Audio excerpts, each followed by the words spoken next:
পানিপথ, হলদিঘাট, তালিকোটা, এগুলো শুধু যুদ্ধ নয়, এগুলো ভারতের ভাগ্য নির্ধারণের মুহূর্ত।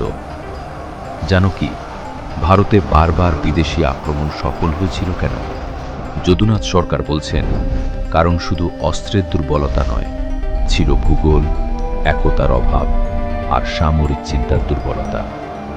আলেকজান্ডার পুরুকে হারালেন কারণ পাঞ্জাবের রাজারা ছিলেন বিচ্ছিন্ন, একজন আরেকজনের প্রতিদ্বন্দ্বী।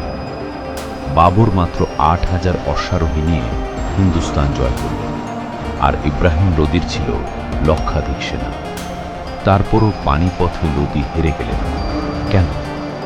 কারণ ভারতীয় সেনাবাহিনীর মধ্যে ছিল না যথাযথ সমন্বয়, ছিল না আধুনিক সামরিক পরিকল্পনা।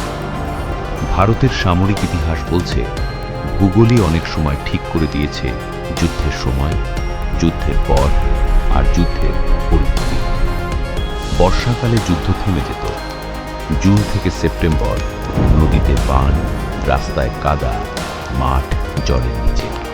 আর অক্টোবরে দশমীর পর শুরু হতো যুদ্ধ মৌসুম।